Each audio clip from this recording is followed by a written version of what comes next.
O assunto de hoje pode parecer um tanto controverso, mas vamos falar sobre como que o planejamento patrimonial da família pode ajudar as pessoas que estão dissolvendo a família. O meu nome é Roger Belizari e eu ajudo famílias a protegerem seu patrimônio do tortuoso processo de inventário.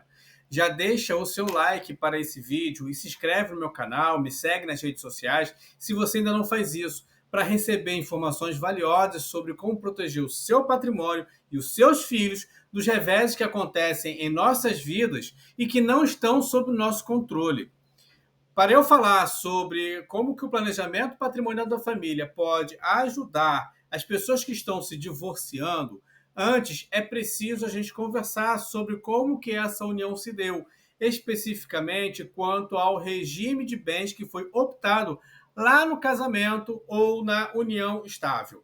No Brasil, o regime de bens é uma escolha importante que os casais devem fazer antes de se casarem, pois define como os bens adquiridos durante o casamento serão administrados e divididos em caso de divórcio.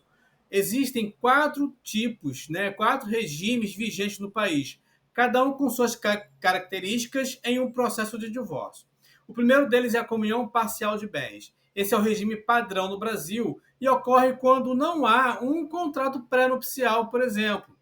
Nesse caso, os bens adquiridos antes do casamento permanecem como propriedade individual de cada cônjuge, enquanto os bens adquiridos durante o casamento são propriedade do casal e, portanto, divididos igualmente em caso de divórcio.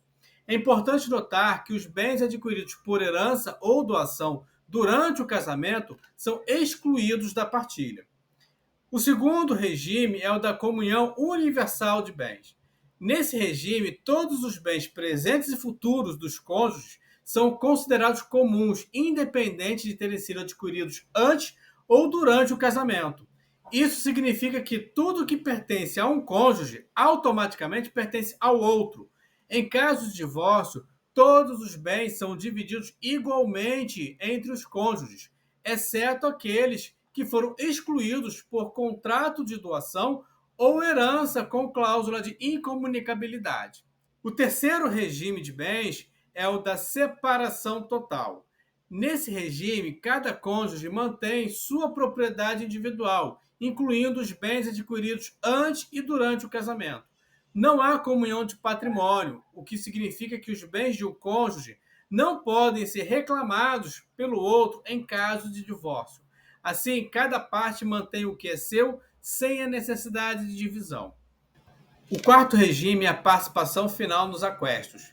Esse regime, que eu ainda não vi nenhum casal optar por ele, combina elementos da comunhão parcial e da separação de bens. Durante o casamento, os bens adquiridos por cada cônjuge permanecem de sua propriedade individual.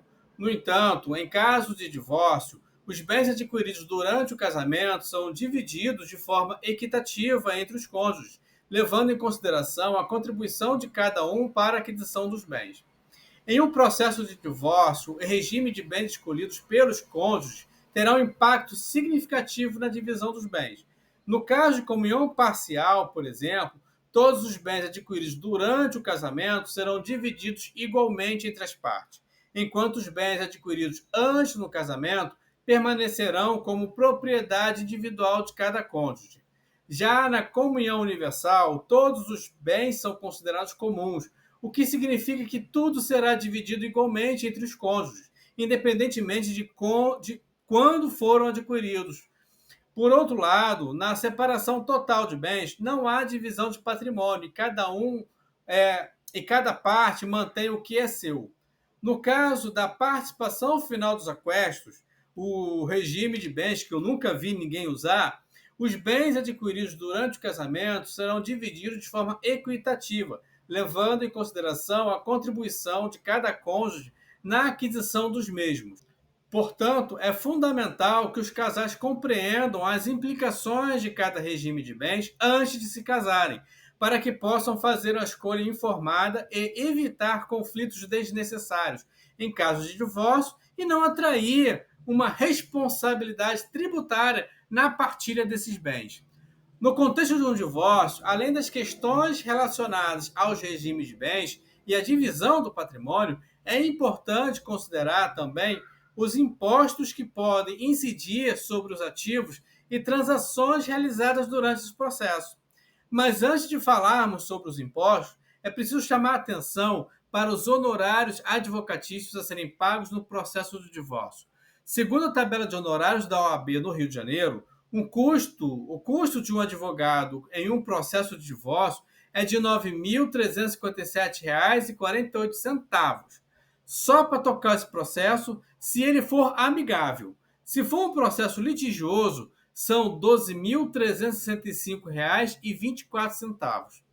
Havendo partilhas de bens, há um adicional a ser pago, correspondente a 5% do patrimônio partilhado, se for uma separação amigável. Mas se essa partilha for judicial, ou seja, se for litigioso o divórcio, ou se houver filhos menores de idade na condição de incapazes, são 10% de honorários.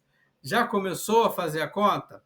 Só de honorários para esse divórcio são mais de R$ 9.000 de honorários, ou 12 mil, mais 5 ou 10% do valor do patrimônio partilhado entre esses ex-cônjuges. Agora, vamos aos impostos que podem incidir em um processo de divórcio no Brasil, que pode incluir, primeiro, o imposto de renda. No caso de partilha de bens, se houver a venda de algum ativo, como imóveis ou investimentos, pode ocorrer a incidência do imposto de renda sobre o ganho de capital. Ou seja, a diferença entre o valor da venda e o valor da aquisição do bem pode ser tributada. E é importante considerar que há isenções e alíquotas específicas para cada tipo de ativo e faixa de ganho de capital.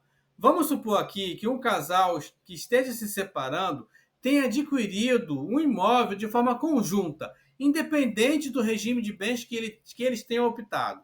Sendo o único imóvel e tendo em vista que não dá para dividir metade dele para cada um, e não tendo o interesse deles em continuar com essa propriedade, eles resolvem vendê-lo para dividir o dinheiro e cada um seguir com sua vida. Ignorando a possibilidade de haver algum benefício fiscal, fatores de redução no ganho de capital dessa venda, o lucro imobiliário dessa venda deve ser tributado pelo imposto de renda a uma alíquota de 15%.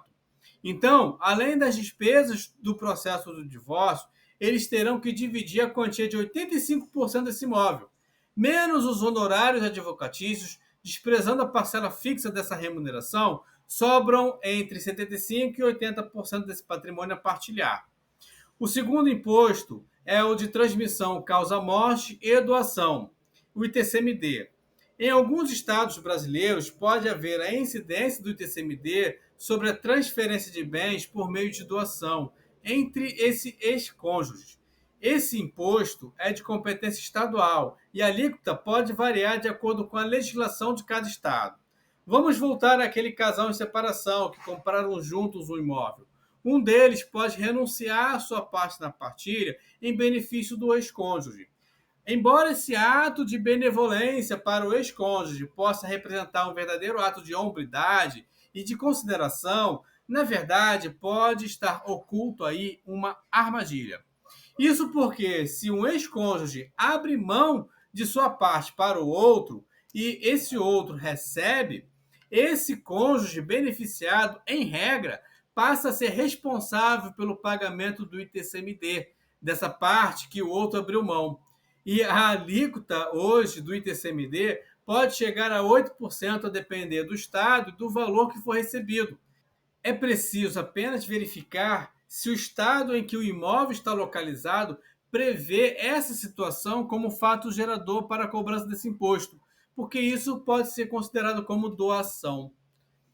Portanto, é importante ressaltar que a incidência e o valor dos impostos em um processo de divórcio pode variar significativamente dependendo da natureza e do valor dos bens envolvidos, bem como a forma de divisão do patrimônio é realizada. E de que forma que o planejamento patrimonial da família pode ajudar os casais que estejam pensando em se divorciar. Antes de eu continuar, lembre-se de deixar o seu like nesse vídeo e compartilhar com a pessoa que poderia se beneficiar com essa informação. O planejamento patrimonial da família ajudaria os casais que estejam pensando em se divorciar, mudando a relação deles com o patrimônio para uma relação empresarial por meio de uma holding familiar. A holding familiar é uma empresa cuja criação tem como objetivo a proteção dos filhos e do patrimônio contra os reveses que a vida pode nos acarretar. Quando a gente transfere o imóvel desse casal para a holding familiar, eles deixam de ser donos desse imóvel e quem passa a ser dono do imóvel é a holding. Mas até aqui, esse casal continua dono das cotas da holding. Tendo o casal filhos, com o método que eu utilizo, transfiro para esses filhos a titularidade das cotas da holding, mantendo com os pais o usufruto e o total controle e domínio sobre esse patrimônio. Dessa forma, esse casal não tem mais patrimônio a ser partilhado, pois a titularidade do patrimônio já está com os filhos. E como a relação desse imóvel agora se dá dentro da empresa, é possível colocar no contrato social dessa empresa ou no contrato particular entre os sócios quais serão as regras de saída desses cônjuges, que são usufrutuários das cotas que foram transferidas aos filhos. E como a relação desse imóvel agora se dá dentro da empresa, é possível colocar no contrato social dessa empresa ou no contrato particular entre os sócios quais serão as regras de saída desses cônjuges, que são usufrutuários das cotas que foram transferidas aos filhos. Isso deixa a relação muito mais previsível e transparente, sem a incidência dos custos adicionais com os honorários impostos do divórcio com a partilha dos bens.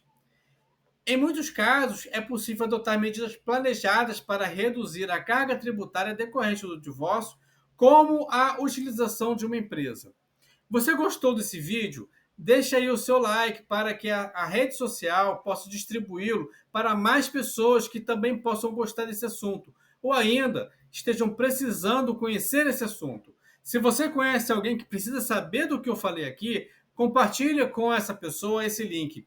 E fica o meu convite para você se inscrever nos meus canais e me seguir nas redes sociais, porque o meu conteúdo tem como propósito ajudar as famílias a terem maior consciência patrimonial para mudar a forma como organizam o seu patrimônio. O meu nome é Roger Belisário e eu me despeço por aqui agradecendo a sua audiência.